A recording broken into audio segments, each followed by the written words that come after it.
obviously there are some reports that he has an NIL deal, but he did not meet the eligibility requirements to get the money from the NIL deal. So that's where the question comes into play there of whose side of the story is right. Does he have the NIL deal? Does he not have the NIL deal? I think there's also a question that comes into play. I'm going to both defend Jarvis and slap him around at the same time here when I say this. I support the players getting NIL deals, and we'll talk about a little bit more about this in a moment. I'm a firm believer that you're playing the game of college football, you're playing at a competitive level, you're playing at a Power 5 school, and let's just be honest. You're one hit away from potentially being paralyzed. That's the bold-faced truth of it. You're one hit away from potentially being paralyzed. Make the money you can while you can. That being said, I think Jarvis Brownlee would have a better case and would have a lot more people on his side if he hadn't given up the game-winning touchdown to Jacksonville State in arguably the worst loss in Florida State program history. And I think that's where a lot of people are not willing to come to Jarvis's defense on this one because they see the touchdown he gave up to Jacksonville State. They see several other big plays that he gave up in losses over the course of last season. So that's why you're not going to get a lot of backing from a lot of people within the program. I think Brownlee also sees it as he's a 4-star recruit from Miami, Florida, Miami Central High School.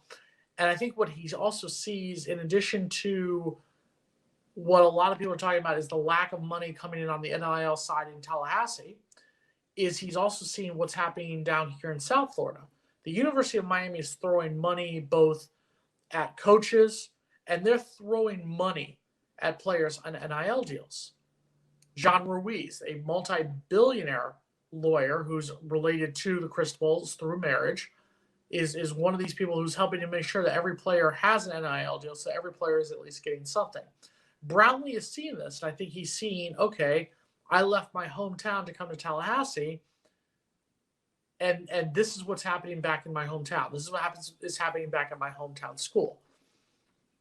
I don't think Jarvis doesn't realize is that right now, Florida State doesn't have the money that a big market city like Miami. It's not even the fact that Miami is a big market program because they don't have the alumni base that a Florida State or a Florida or a big public school does because it's a smaller private school.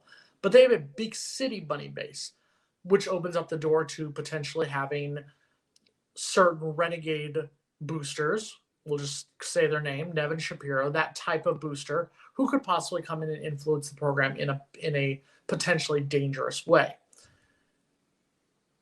I think that Florida State, he's also doesn't realize that Florida State's in a position where Florida State is going on 5 straight disappointing seasons, 4 straight losing seasons. The first time Florida State's had 4 straight losing seasons since the mid-1970s.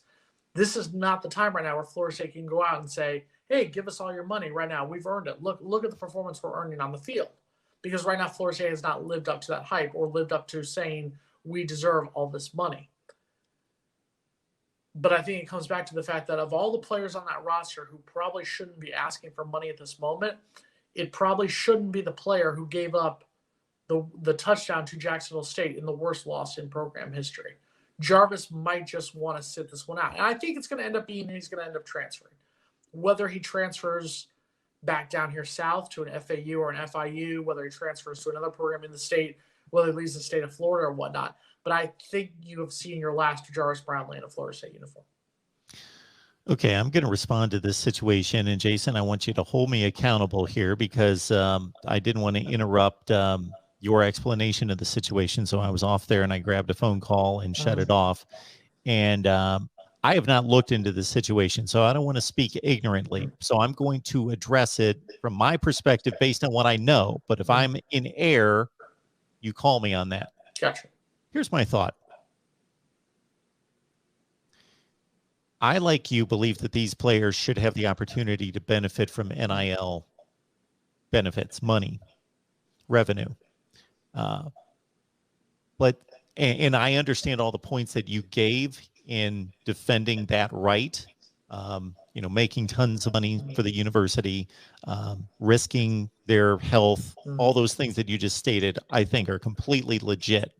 But for me, aren't necessarily the number 1, 2, or 3 reason why they should have that opportunity to benefit. I think that they should have the opportunity just because they're American citizens. And why should, just because they have decided and been signed to play and receive a scholarship from a university, should they be unlike any other adult in America that has the right and the opportunity to earn money on the side?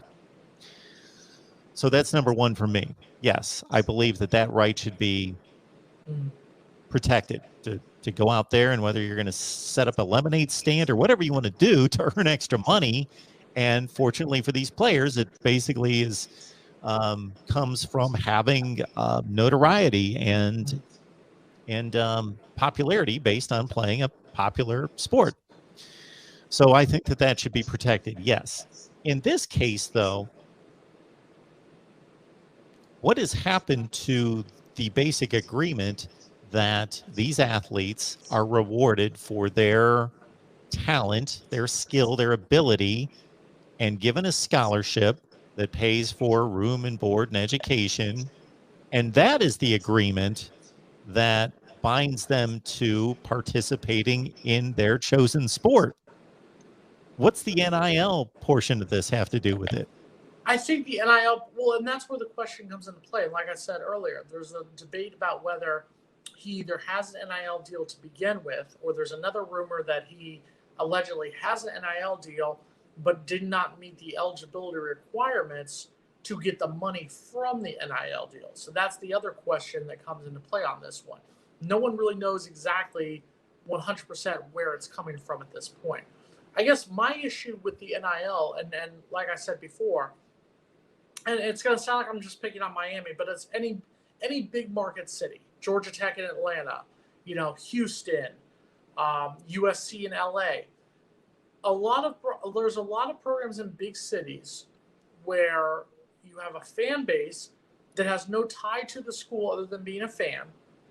And that's where the slippery slope comes into play. And I used Miami as an example because it was the most notorious one. Nevin Shapiro, the most notorious renegade booster at the University of Miami, went to the University of South Florida in Tampa. Was not a student at the University of Miami. Went to USF, dropped out from the University of South Florida. That's the problem that you run into with a lot of these programs. Versus you have a Florida State, and I'm a member of the Alumni Association. I've been a member of the Booster Club for over a decade now. But it's also a school where, number one, the alumni base is spread out more than a lot of other places. It's not concentrated in one specific area. And it's an alumni fan base where we don't have a lot of the big money boosters that a lot of other schools do. It's just a fact. We don't have the same big money business boosters that the University of Florida has, for example, because it was an established school long before we came into play in 1947. And we've just starting to finally get boosters that can be on that level. That's where we're at right now. So the thing's going to come into play for Florida State. And I think what Jarvis doesn't realize, and not just Jarvis, but other players may not realize, right now is not the best time to be asking for money if you are a Florida State Seminole football player. If you don't give up a touchdown to Jacksonville State and Florida State becomes bowl eligible, maybe wins a bowl game and finishes 7-6 last season, as opposed to 5-7, you go from what was a 3-6 record in 2020 to a 7-6 record. All of a sudden, you have a little bit more of an argument. I can get a few more dollars. We've started to turn this thing around. But at 3-6 to 5-7, still a losing season, a fourth straight losing season, you're still kind of not at the mercy of being able to say, yes, I've earned that money. Now, if Florida State has a turnaround season this year, yes, obviously that stuff comes in more into play. But for right now, Jarvis Brownlee has no reason to be asking for anything. And I think it does come back to the fact that he's seen a lot of other players that he played in high school with at Miami Central who are coming into the University of Miami or who have played at the University of Miami for a couple of the last few seasons, who are all of a sudden getting money. And with all due respect, he's looking at that from Jarvis's aspect saying, all right, I'm playing for a school that beat you guys, and you're making more money than I am on the side. Where is that? Where's the just in that? And that's I may not necessarily agree with where he's coming from, but I think that's where he's seeing that.